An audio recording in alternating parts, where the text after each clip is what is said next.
बहुत समय पहले की बात है। एक गांव में एक लोहार और उसका बेटा रहते थे। एक दिन बेटे ने अपने पिता से कहा, पिताजी, मेरे लिए एक बहुत तेज धार वाली छुरी बना दो। पिता ने पूछा, बेटे, तुम्हें छुरी क्यों चाहिए? बेटे ने टाल मटोल करते हुए कहा, बस मुझे छुरी चाहिए। बेटे के बार बार कहने पर पिता ने लोहे की एक छुरी बना दी। छुरी हाथ में आते ही बेटा मानो शेर बन गया। वो अपने पिता को धमकाने लगा, पिताजी, फौरन राजा के दरबार में जाओ और मेरे लिए राजकुमारी का रिश्ता मांगो। अगर नहीं मांगा तो मैं छुरी से तुम्हारा सिर धड़ से अलग कर दूंगा। गरीब लोहार डर से कांप उठा। उसे उस घड़ी पर अफसोस हुआ जब उसने अपने बेटे को छुरी बनाकर दी थी। वो सोचने लगा, अब मैं क्या करूं? अगर राजा के पास रिश्ता मांगने गया तो राजा मुझे मार डालेगा, और अगर नहीं गया तो बेटा मार देगा। बहुत सोच विचार के बाद उसने फैसला किया, ऐसे अपमानित होकर मरने से अच्छा है कि राजा के हाथों इज्जत से मरूं। एक दिन लोहार हिम्मत करके राजा के पास गया और अपने बेटे के लिए उसकी लड़की का रिश्ता मांगा। यह सुनकर राजा क्रोध से आग बबूला हो गया। एक मामूली लोहार मुझसे मेरी बेटी का रिश्ता मांगेगा? उसका मन हुआ कि उसी वक्त जल्लाद को बुलाकर उसका सिर कलम करवा दे। मगर राजा का वजीर बहुत बुद्धिमान और समझदार था। उसने राजा के कान में फुसफुसाते हुए कहा, महाराज, इसे मरवाने से बेवजह बदनामी होगी, लोग बातें बनाएंगे। हमें इसे चतुराई से टालना चाहिए ताकि सांप भी मर जाए और लाठी भी ना टूटे। हम इससे एक ऐसा सवाल करते हैं जिसका जवाब यह पूरी जिंदगी नहीं ढूंढ पाएगा। उसके बाद वजीर ने लोहार से कहा, मियाँ लोहार, हम तुम्हारे बेटे की शादी राजकुमारी से करने को तैयार हैं, लेकिन हमारी एक शर्त है। तुम्हारा बेटा कोई ऐसा काम करे जो दुनिया में इससे पहले किसी ने ना देखा हो और ना सुना हो। शर्त सुनकर लोहार वापस चल पड़ा। जिंदा लौटने पर उसने भगवान का शुक्र अदा किया। घर आकर उसने अपने बेटे को यह बात बताई। दोनों बाप बेटे ने गांव को अलविदा कहा और इस शर्त को पूरा करने के लिए निकल पड़े। चलते चलते वे एक घने जंगल में पहुंचे। उन्होंने देखा कि एक सरसों के पेड़ की छाव में एक आदमी बैठा है। जमीन पर चारों ओर सरसों के पीले पीले फूल बिखरे हैं। आदमी ने अपनी टांग चूल्हे में डाल रखी है और उसके पैर से आग के शोले निकल रहे हैं। चूल्हे पर खलते हुए तेल की कढ़ाई रखी है और वह पकोड़े तल तल कर खा रहा है। लोहार और उसके बेटे ने जब यह अजीब नजारा देखा तो दिल ही दिल में सोचने लगे, यह काम तो राजा ने ना कहीं देखा होगा और ना सुना होगा। चलो यही सीखते हैं। लोहार उस आदमी से बोला, अल्लाह के बंदे, मेरे बेटे को भी अपना शिष्य बना लो और इसे भी इस तरह पकोड़े तलना सिखा दो। वो बोला, मियाँ आगे चले जाओ, आगे मेरा गुरु बैठा हुआ है, वो तुम्हारे बेटे को रख ले तो रख ले, मुझे शिष्य बनाने की इजाजत नहीं है। यह सुनकर बाप बेटा दोनों आगे बढ़ गए। वे चलते चले जा रहे थे, चलते चले जा रहे थे। आगे क्या देखते हैं कि बरगद के पेड़ की छाव में एक आदमी बैठा है। जमीन पर चारों तरफ बरगद का फल बिखरा हुआ है। उसने चूल्हे में अपनी एक टांग डाल रखी है और उसकी एड़ी से आग के शोले निकल रहे हैं। चूल्हे पर खौलते हुए तेल की कढ़ाई रखी है और वह जलेबियां तल तल कर खा रहा है। लोहार और उसके बेटे ने जब यह नजारा देखा तो मन ही मन में कहने लगे, अरे यह काम तो पिछले काम से भी मुश्किल है। यह तो राजा ने ना कहीं देखा होगा और ना ही सुना होगा। चलो यही सीखते हैं। लोहार उस आदमी से बोला, अल्लाह के बंदे, मेरे बेटे को भी अपना शिष्य बना लो, इसे भी इस तरह जलेबियां तलना सिखा दो। वो बोला, मियाँ आगे चले जाओ, आगे मेरा गुरु बैठा हुआ है, वो तुम्हारे बेटे को रख ले तो रख ले, मुझे शिष्य बनाने की इजाजत नहीं है। यह सुनकर दोनों बाप बेटा आगे रवाना हुए। वे चलते चले जा रहे थे, चलते चले जा रहे थे। आगे क्या देखते हैं कि बेरी के घने पेड़ के नीचे एक आदमी बैठा है। जमीन पर चारों तरफ मीठे मीठे लाल सुर्ख बेर बिखरे हुए पड़े हैं। उसने चूल्हे में अपनी एक टांग डाल रखी है और पैर के अंगूठे से आग के शोले निकल रहे हैं। चूल्हे में गन्ने के रस से भरी कढ़ाई रखी है और वो गुड़ बनाकर खा रहा है। लोहार और उसके बेटे ने जब यह अजीब नजारा देखा तो मन ही मन में कहने लगे, अरे यह काम तो पिछले काम से भी मुश्किल है। यह तो राजा ने ना कहीं देखा होगा और ना सुना होगा। चलो यही सीख लेते हैं। लोहार उस आदमी से कहने लगा, अल्लाह के बंदे, मेरे बेटे को भी अपना शिष्य बना लो, इसे भी इस तरह गुड़ बनाना सिखा दो। वो बोला, ठीक है, मैं तेरे बेटे को अपना शिष्य बना लेता हूँ, इसे अपने पास रख लेता हूँ। यह लो चाबियां। वो सामने कमरा है, उस कमरे के दरवाजे का ताला खोलो। अपने बेटे को अंदर बिठाकर बाहर से ताला लगा। दो लोहार ने उस आदमी के कहे अनुसार ही किया। जब बेटे को कमरे में बंद करके जाने लगा तो आदमी ने उससे चाबियां वापस ले ली और कहा अब 1 साल के बाद वापस आना। लोहार अपने घर लौट गया। उधर लड़का कमरे में भूखा प्यासा बैठा था, इंतजार कर रहा था कि कोई आए और उसे बाहर निकाले, लेकिन पूरा दिन गुजर गया और कोई ना आया। अब जो लड़के ने जरा गौर से कमरे में चारों तरफ देखना शुरू किया तो उसके रोंगटे खड़े हो गए, खून सूखने लगा। उसकी आंखों के सामने एक खौफनाक नजारा था। कमरे के फर्श पर हर तरफ इंसानी हड्डियां बिखरी पड़ी थी। लड़के ने सोचा जाने मुझसे पहले कितने लोग इस मौत के कमरे में जान से हाथ धो चुके हैं। मेरा अंजाम भी उनसे कुछ अलग नहीं होगा। मैं और मेरा बाप बाहर बैठे उस आदमी के धोखे में आ गए। अब मुझे भी यहाँ भूखे प्यासे तड़प कर मरना पड़ेगा। एक दिन मेरी हड्डियां भी यही फर्श पर बिखरी होंगी। यह सोचकर लोहार के लड़के की आंखों में बेहिसाब आंसू आ गए और उसने फूट फूट कर रोना शुरू कर दिया। जब रोने से दिल का गुबार निकल गया तो वह एक कोने में जाकर जमीन पर बैठ गया। दिल ने कहा जब तक सांस तब तक आस। लड़के ने जमीन पर से एक बड़ी सी हड्डी उठाई जिसका सिरा छुरी से भी ज्यादा तेज और नुकीला था, और दीवार खोदनी शुरू कर दी। बूंद बूंद करके घड़ा भरता है। दीवार से मिट्टी गिरती रही। आखिर रात दिन की लगातार मेहनत रंग लाई। दीवार में इतना बड़ा सुराख हो गया कि एक आदमी उसमें से गुजर सकता था। जब सुराख में से गुजरकर लड़का दूसरी तरफ गया तो क्या देखता है कि एक और कमरा उसका इंतजार कर रहा है। कमरा खूब सजा हुआ है, हरे रेशमी पर्दे लटक रहे हैं, कीमती लाल कालीन बिछा हुआ है। कमरे में एक पलंग रखा है और जाली के पर्दे के पीछे सांस लेते हुए किसी बहुत सुंदर शरीर का एहसास होता था। जो ही लोहार के लड़के ने पर्दा सरकाया उसकी आंखें खुली की खुली रह गई। क्या देखता है कि एक सुंदर लड़की बिस्तर पर लेटी सो रही है। उसकी जवानी की नींद रेशमी मुलायम पलके गुलाबी गालों पर है। सांस लेने से उसका शरीर लगातार हरकत में है। करवट के कारण लंबे लंबे काले बाल शरीर से लिपटे हुए हैं। लड़का कुछ देर टकटकी लगाए उसे देखता रहा। इसी दौरान अचानक लड़की की आंख खुल गई। अपने कमरे में एक अनजान नौजवान को देखकर पहले तो वह घबराई, उधर लड़का भी डर गया कि भगवान जाने क्या मुसीबत है। थोड़ी देर बाद दोनों कुछ शांत हुए तो लड़की ने कहा, डरने की कोई बात नहीं, आजा मेरे पास आजा, यहाँ बिस्तर पर बैठ जा और बता कि तू कौन है और यहाँ कैसे पहुंचा। यह सुनकर लोहार के लड़के की हिम्मत बढ़ी। उसने अपनी सारी कहानी सुनाई। पहले तो लड़की ने उसे खाने पीने को कुछ दिया और फिर बोली जो शख्स बाहर बैठा गुड़ निकाल कर खा रहा है और जिसने तुझे कमरे में कैद किया है वो मेरा पिता है। मैं भी जादूगरनी हूँ, गम ना कर, मैं तुझे जादू सिखाऊंगी।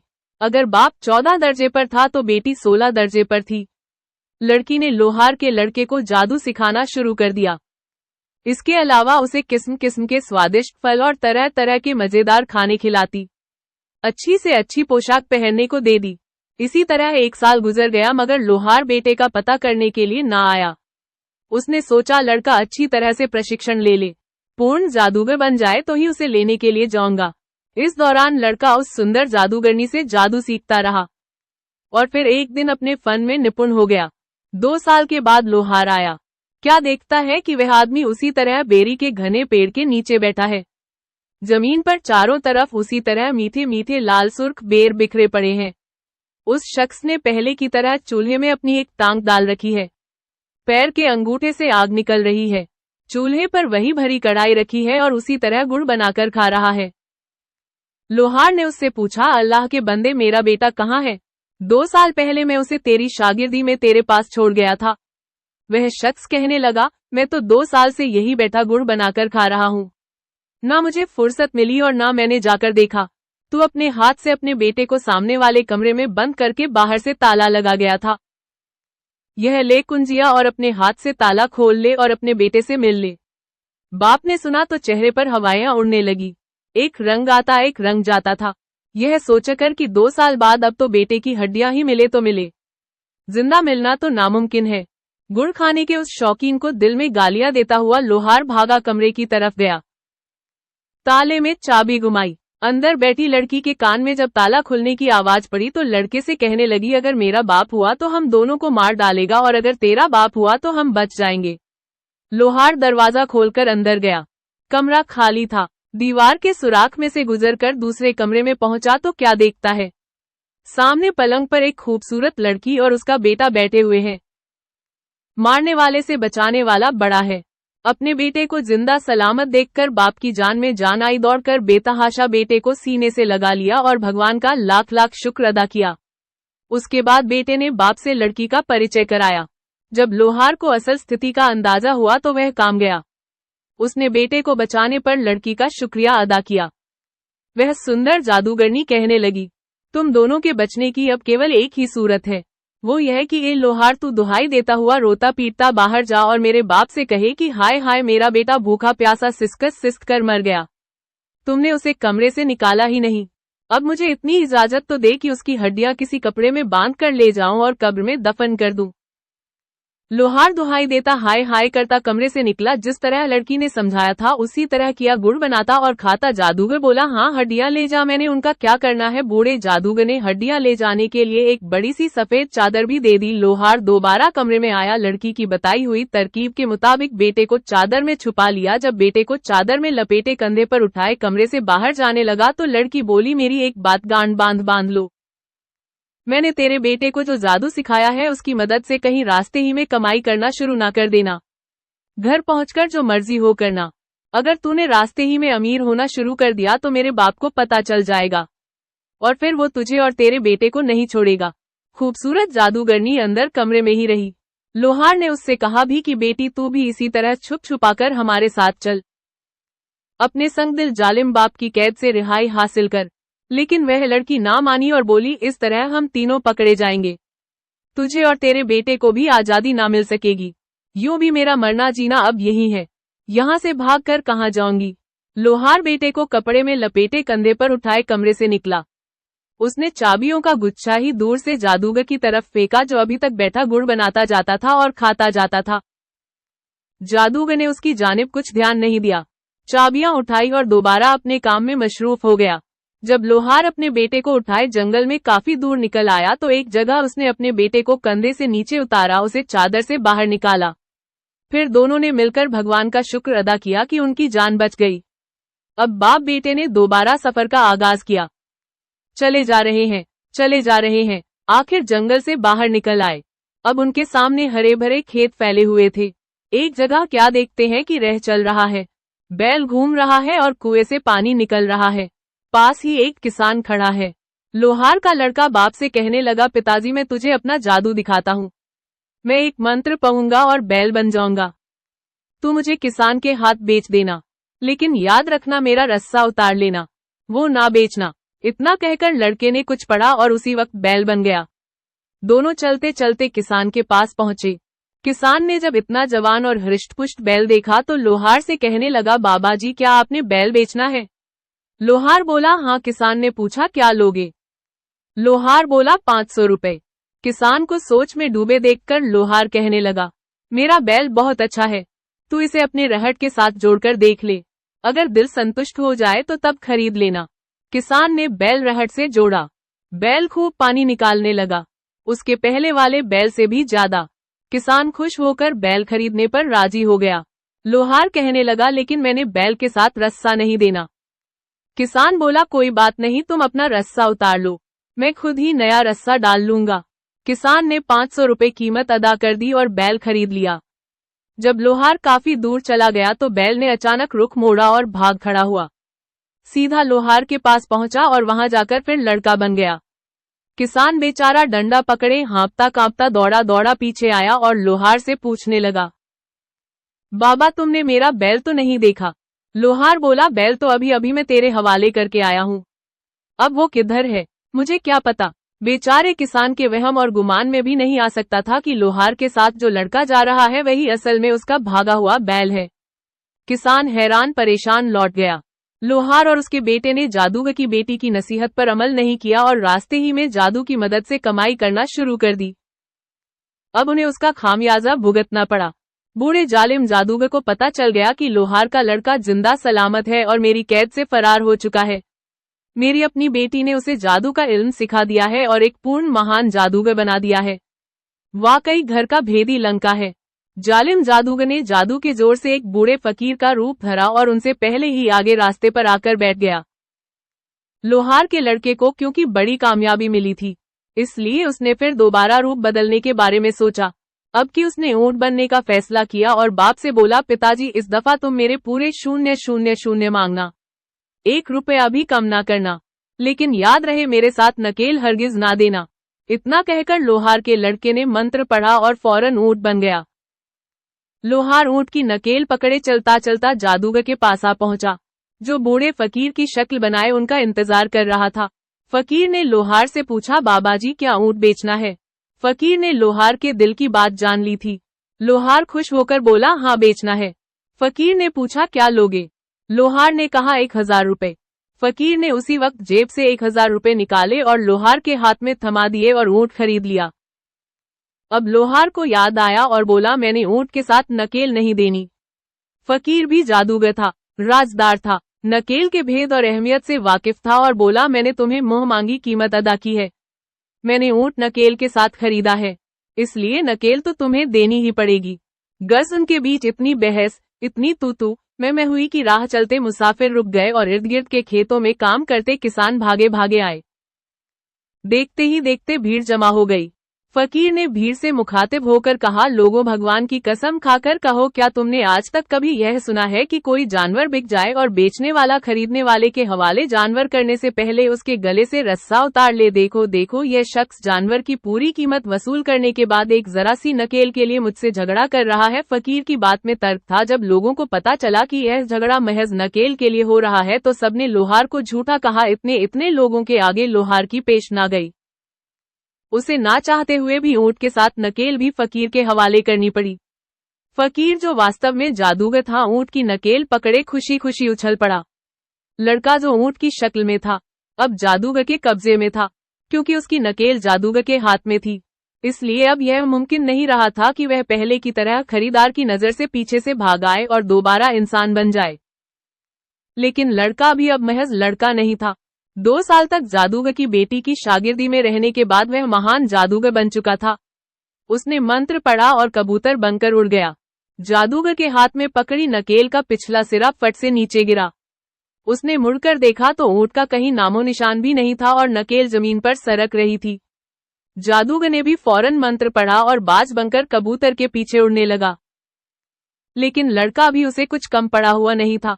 शेर को सवा शेर कबूतर ने आसमान से जो नीचे की नजर की तो देखा कि कुछ औरतें झुकी हुई घुटनों एक छप्पर में खड़ी हाथ भर भर कर काली स्याह चिकनी मिट्टी निकाल रही है, ताकि अपने कच्चे घरों की दीवारों और फर्श पर पोछा लगा सके। इससे पहले कि बाज अपने पंजों से कबूतर को पकड़ता, लड़के ने मंत्र पढ़कर फौरन रूप बदला और मेढक बनकर छप्पर में गिर गया। यह देखकर बूढ़ा जादूगर बगुला बन गया। उड़ता उड़ता छप्पर में उतरा और चोंच मार मार कर पानी में उसे तलाश करने लगा। एक नौजवान लड़की भी छप्पर में खड़ी अपने गोरे गोरे हाथों की लंबी लंबी उंगलियों से मिट्टी निकाल रही थी। लड़के ने फिर फौरन मंत्र पढ़ा और मेढक से छल्ला बनकर मिट्टी के साथ ही लड़की की उंगली में चला गया। बगुला भगत यानी जादूगर अब उसकी छोटी उंगली से तो छल्ला निकालने से रहा। थोड़ी देर बाद औरतें मिट्टी टोकरी में डाले अपने सिरों पर रखे घरों की ओर चल पड़ी। बगुला उनके साथ साथ उनके सिरों पर उड़ने लगा। जैसे ही वह लड़की अपने घर पहुंची, जादूगर बगले से फकीर बन गया और उसकी चौखट पर आवाज लगाने लगा। लड़की आटा छानने में डाले दरवाजे पर आई। फकीर बोला, बेटी मैंने आटा नहीं लेना, मैंने तो वो छल्ला लेना है जो तेरे दाएं हाथ की छोटी उंगली में है। यह सुनकर लड़की को बहुत गुस्सा आया। वह फकीर को बुराबला कहने लगी और बोली, तू कौन होता है मुझसे छल्ला मांगने वाला? जब लड़की की माँ के कान में यह तू मैं पड़ी तो वह भी दरवाजे पर आ गई। अब जो उसे असल बात का पता चला तो वह बेटी पर बहुत खफा हुई। माँ शक मिजाज औरत थी। बेटी को खूब गालियां दी और कहने लगी, तू तो छप्पर से मिट्टी लेने गई थी, छोटी उंगली में भला छल्ला कहाँ से पहन कर ले आई? बता किस यार ने तुझे दिया? इसे उतार और फौरन फेंक आने दे तेरे बाप को। करती हूँ उससे बात, इससे पहले कि तू कोई और नाटक करे। करती हूँ तेरे हाथ पीले। लड़की बेचारी अजीब मुसीबत में फंस गई थी। उसने घबराकर अपनी छोटी उंगली से छल्ला उतार कर फेंक दिया। फकीर इसी इंतजार में आंखें गड़ाए खड़ा था। उसने छल्ला पकड़ने के लिए हाथ बढ़ाया। लड़का फौरन छल्ले से फिर कबूतर बन गया और उड़ गया। जादूगर फकीर से दोबारा बाज बनकर उसके पीछे उड़ने लगा। आखिर राजा का महल आ गया। दोनों उसके ऊपर उड़ने लगे। उस वक्त राजा कचहरी लगाए बैठा था। इससे पहले कि बाज पकड़ता लड़का उड़ते उड़ते कबूतर से सोने का तार बन गया और राजा के ताज के अंदर गिर गया कि यहाँ से तो बाज मुझे नहीं निकाल सकेगा। जादूगर बाज से दोबारा फकीर बन गया। वो राजा के सामने आया और ऊंची आवाज में बोला। राजा बोला, मांग, क्या मांगता है? फकीर ने कहा, महाराज, तेरे ताज के अंदर जो सोने का तार है वह मुझे दे दे। यह सुनकर राजा को बहुत हैरत हुई। वो सोचने लगा कि मेरे ताज में सोने का तार कहाँ से आ गया। उसने एक हाथ ऊपर उठाया कि ताज में डालकर जरा देखे तो सही। लड़का सोने के तार से तस्बीह बनकर राजा के हाथ में आ गया। राजा ने ताज में से जो ही तस्बीह निकाली, तस्बीह के सारे मनके टूटकर नीचे फर्श पर गिर गए और बिखर गए। फकीर फौरन मूर्ख बनकर उन्हें चुगने के लिए आगे बढ़ा। लड़के ने फौरन मंत्र पढ़ा और देखते ही देखते मनकों से बिल्ली बनकर मुर्गे को मार डाला। राजा है परेशान सन्य था। ऐसा अचंभा उसे जिंदगी में पहले कभी नहीं हुआ था। उधर लड़का जादूगर को मारने के बाद दोबारा अपने असली रूप में आ गया और आगे बढ़कर राजा के सामने आदाब बजा लाया। राजा, जो अभी तक हैरत में डूबा हुआ था, मुश्किल से बोला, यह सब क्या माजरा है? उसकी आवाज कहीं बहुत दूर से आती महसूस हो रही थी। लड़के ने कहा, महाराज बताइए, यह काम आपने आज तक कभी भी देखा या सुना? राजा हैरत से मुंह में उंगलियां दबाए बोला, नहीं, कभी नहीं। इस पर लड़के ने कहा, महाराज, अब अपना वादा याद कीजिए जो आपने मेरे बाप से किया था। मैं उसी लोहार का लड़का हूँ। मैंने भरी कचहरी में इतने लोगों के सामने आपकी शर्त पूरी कर दी है। अब आप अपना वादा पूरा कीजिए, मुझे राजकुमारी का रिश्ता दीजिए। राजा के लिए अब कोई रास्ता नहीं रहा था। उसे मजबूरन हक करना पड़ी और बेटी का रिश्ता देना पड़ा। कुछ दिन बाद लोहार अपने लड़के के सिर पर सेहरा सजाए, घोड़ी पर बिठाए, बारात लेकर राजा के महल में आ गया। धूमधाम से शादी हुई। लोहार का लड़का राजा का दामाद बन गया। क्योंकि राजा का कोई बेटा नहीं था, इसलिए उसने उसे ही अपना उत्तराधिकारी बना लिया। कुछ सालों बाद जब राजा मर गया तो लोहार का लड़का सिंहासन पर बैठा और निहायत शान शौकत से हुकूमत करने